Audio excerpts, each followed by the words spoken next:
Tercera parte, luz sobre la ley. En la continuidad de la serie de cortos esenciales, estamos presentando en esta oportunidad este invaluable material, luz sobre la ley. Esto fue escrito por su autor durante el derramamiento de la lluvia tardía. Ahora en su versión podcast, es nuestro deleite poner sobre la mesa este importante material de alimento sustentable para el disfrute de los santos que tienen hambre y sed de justicia. Rogamos al Señor la guía del Espíritu Santo en esta administración para que podamos percibir el mensaje individual del Señor para cada uno de nosotros en esta presente dispensación de la gracia de Dios. Así seguimos presentando luz sobre la ley. Estábamos considerando las objeciones de un lector oyente, del cual estamos contestando preguntas sobre la ley, dando algunas reflexiones y esto en varios puntos. En su tercera pregunta, el lector y oyente pregunta: ¿no hace distinción entre la ley, los 10 mandamientos, y la ley que requería la circuncisión? A lo cual nosotros respondemos que la circuncisión no era una ley, fue simplemente una señal de gracia y un sello dado a Abraham 430 años antes de que la ley fuera dada a Moisés.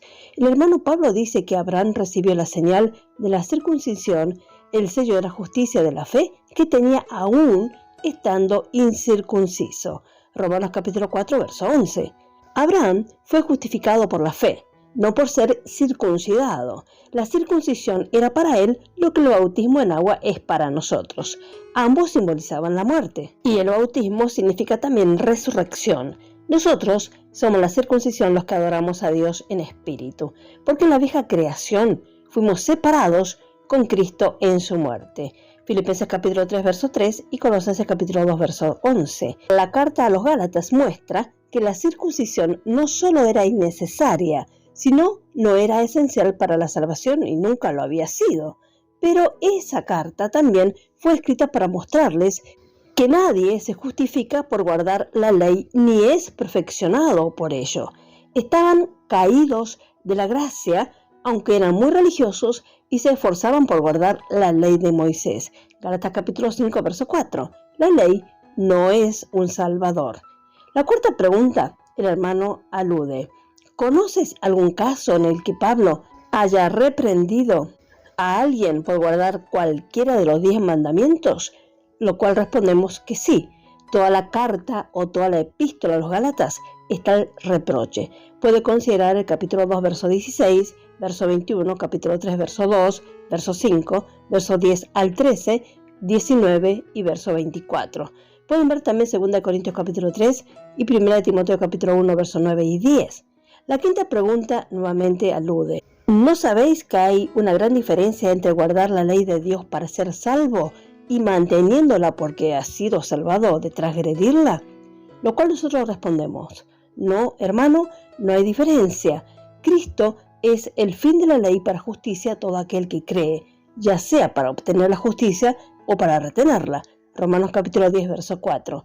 La ley no podía dar vida y por supuesto no puede sustentar la vida ni nutrirla después de haberla recibido. Leemos en Romanos capítulo 3, verso 31. Luego por la fe invalidamos la ley en ninguna manera, sino que confirmamos la ley. La fe trae liberación al pecador, a quien la ley condenó, pero no pudo salvar. Por lo tanto, está de acuerdo con la ley. Pero esa ley, que era débil por la carne, no tiene nada que ver con salvarlo o guardarlo o perfeccionar su caminar, su andar. Romanos capítulo 8, verso 3. Leemos esta referencia. Porque lo que era imposible para la ley, por cuanto era débil por la carne, Dios, enviando a su Hijo en semejanza de carne de pecado y a causa del pecado, condenó al pecado en la carne. Andad en el Espíritu, no según la ley, y no cumpliréis los deseos de la carne. Gálatas capítulo 5, verso 16, donde leemos en las mejores traducciones. Versión Torres Amat, Gálatas 5, 16. Digo pues, en suma, proceded según el Espíritu de Dios y no satisfaréis los apetitos de la carne. Versión amplificada traducida. Pero yo digo, andad y vivid habitualmente en el Espíritu Santo, sensible y controlado y guiado por el Espíritu. Entonces ciertamente no satisfaréis los antojos y deseos de la carne, de la naturaleza humana sin Dios. Repito que los cristianos no están bajo la ley por la voluntad de Dios, pero algunos creyentes se someten a ella y están sujetos a ellas. Ni los 10 mandamientos ni la ley del país tienen jurisdicción alguna sobre nosotros. Estamos sujetos a este último porque es conveniente para nuestro bienestar y seguridad, mientras que estamos pasando por el mundo como peregrinos y extranjeros. Somos un pueblo celestial. Podemos leer en Efesios capítulo 2, verso 6. Y juntamente con Él nos resucitó y asimismo nos hizo sentar en los lugares celestiales con Cristo Jesús, donde no existe ley nacional ni 10 mandamientos. Por lo tanto, el hermano Pablo pregunta en Colosenses capítulo 2, verso 20. Pues, si habéis muerto con Cristo en cuanto a los rudimentos del mundo, ¿por qué, como si vivieseis en el mundo, os sometéis a preceptos? Vivimos en el cielo por fe. Y a través de la habilitación del Espíritu Santo debemos mortificar, es decir, hacer morir, por lo tanto, vuestros miembros que están sobre la tierra. Colosenses capítulo 3, verso 5, y leemos esta referencia a la versión Reina Valera 1960. Hacer morir, pues, lo terrenal en vosotros, fornicación, impureza, pasiones desordenadas, malos deseos y avaricia, que es idolatría.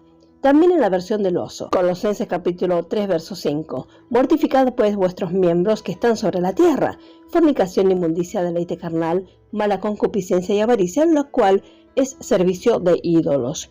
También pueden estudiar las diversas leyes citadas en Romanos capítulo 7, verso 21 al 25 y capítulo 8, verso 2 y 3. Pablo escribe sobre la ley de Dios, en la cual se deleita el nuevo hombre, ya sea expresada por los 10 mandamientos o de otra manera. Luego está la ley o la regla del pecado que está en mis miembros. La ley del espíritu de vida opera en el nuevo hombre.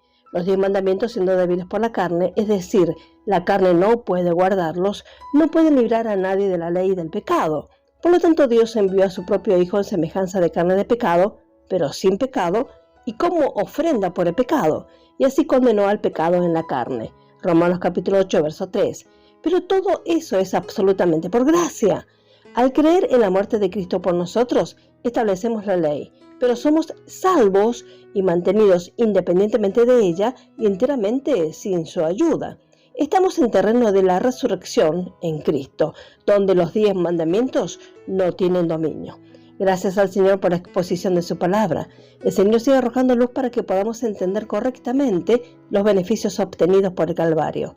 Por ahora dejaremos por aquí y Dios mediante continuaremos con los episodios finales de esta productiva serie.